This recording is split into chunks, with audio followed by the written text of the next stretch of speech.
Saya mau kasih tahu juga gini. Anda tahu kenapa saya bangun ini? Karena berapa saat yang ini nih semua fasilitas yang kita berikan, ya. This is I think historical nanti. Saya yakin ini jadi studi kasus banyak negara. Anyway, Anda tahu kenapa? Karena waktu kita mau mulai, kita siapkan pupuk, kita siapkan apa? Ada yang lapor ke saya, Pak, sulit Pak kita perbaiki nasibnya petani. Kenapa? Karena petani ini kan dia 120 hari baru panen. Ya, 3 bulan, 4 bulan. Dan di dalam 120 hari kadang-kadang istrinya sakit. Dan ini, jadi dia perlu pinjam uang. Dia pinjam uang dari siapa? Dari rentenir. Dan rentenir itu ngeri. Dia tuh 1% sehari. Can you imagine? Gimana? Saya tanya, jadi gimana caranya? Pak, harus ada koperasi, Pak. Jadi koperasi itu bisa, kita bikin koperasi.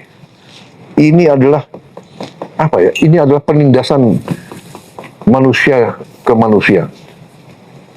Masa orang miskin dikenakan 1% sehari. 1% sehari? Itu satu. Jadi sekarang dengan Koperasi Merah Putih, kita akan siapkan kredit murah. Kredit murah. Saya tanya, sekarang pun mikro kredit ya, 24%. 24%. Tetap tinggi. Orang miskin 24%. Oh, Maaf ya, pengusaha besar konglomerat berapa persen? 7, 8, Hah? 7% lah kalau. Iya, kata paling tinggi 9% lah, 10%. 10% lah, katakanlah 12% lah, katakanlah ya. Rakyat kecil 20%, saya bilang tidak bisa. Nanti Koperasi Merah Putih harus di bawah itu. Kalau perlu 6% setahun. Bisa. Jadi Banana, kekuatan ekonomi kita besar, hanya tinggal diorganisir. Tinggal diorganisir. Ya, jadi jangan ke arah oke, ada krisis, nanti kita hentikan MBG. Iya kan? Masih banyak cara lain yang kita bisa hemat. Masih banyak. Tapi MBG ini saya udah lihat di sekarang MBG waktu kita mulai, kita adalah negara kurang lebih ke 77. Sekarang sudah 100 negara. 100 negara lebih. Semua, dan saya didatangi Rockefeller Institute dari Amerika Serikat, datang ngecek kita punya SPPG, dan dia datang ke saya, dia mengatakan this is the best investment Mr. President you have made. The best investment. Do you know why? Karena $1 di spend di MBG, the return is between $7 and $35. In the long run, $35. In the short run, $7. Dan ini dari Rockefeller Institute. Ya, ini juga World Food Program dari PBB. FP. Jadi, this is strategic. Ini untuk human capital kita. Ya, jadi masih banyak penghematan lain yang real yang kita bisa lakukan.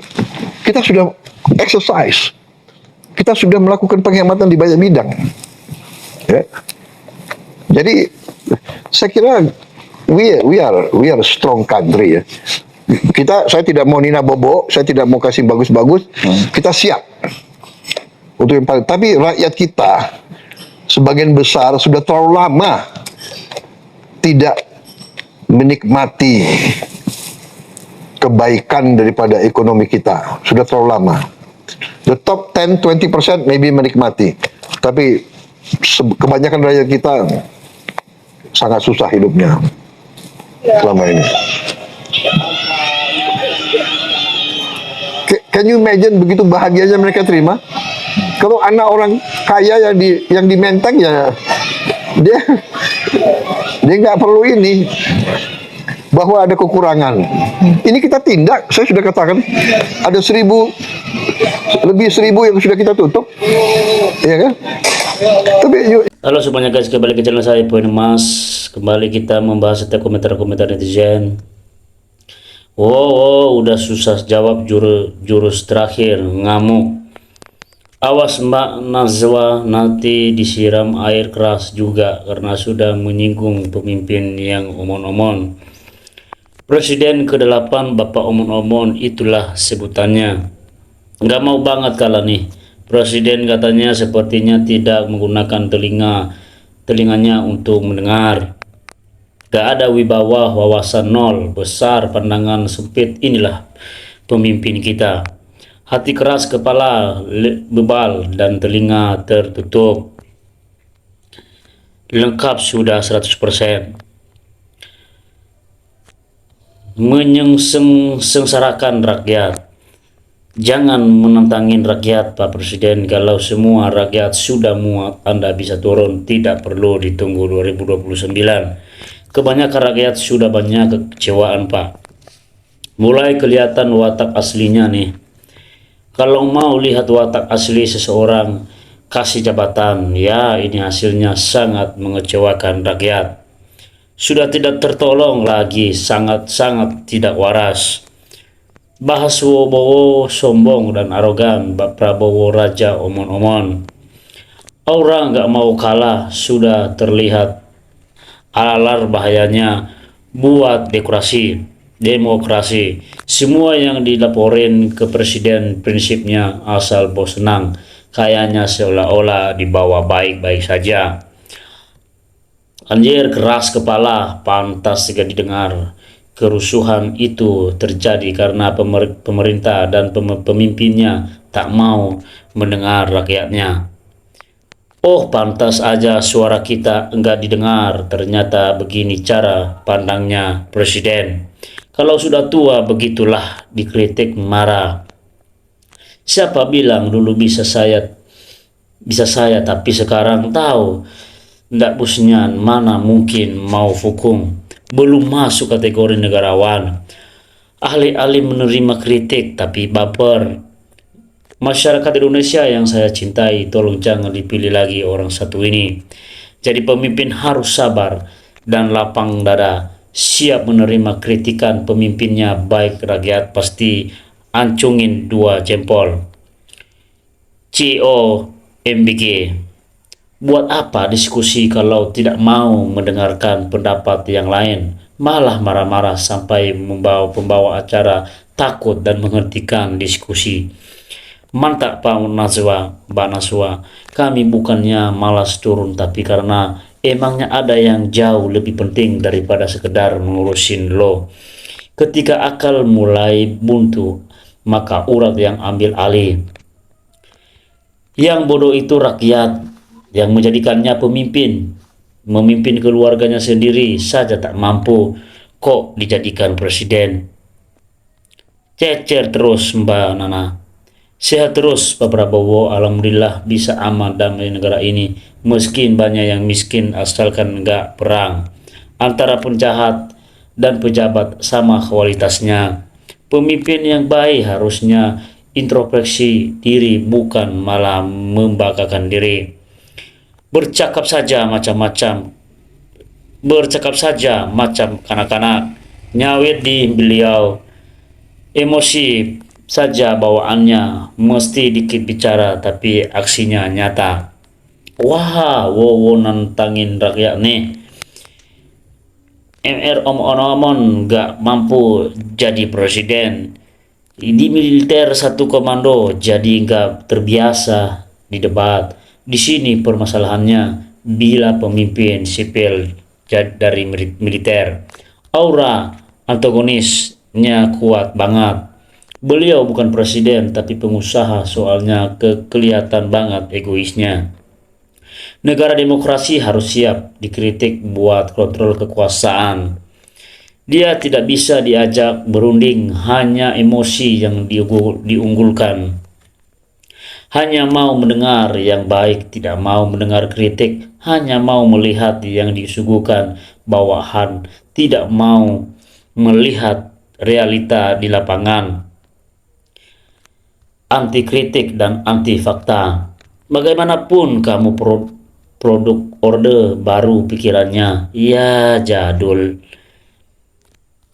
Nama orang yang di sebelahnya aja lupa, apalagi rakyat. Cemon-cemon, dasar tukang omon-omon. Rakyat gak percaya lagi kebanyakan omon-omon.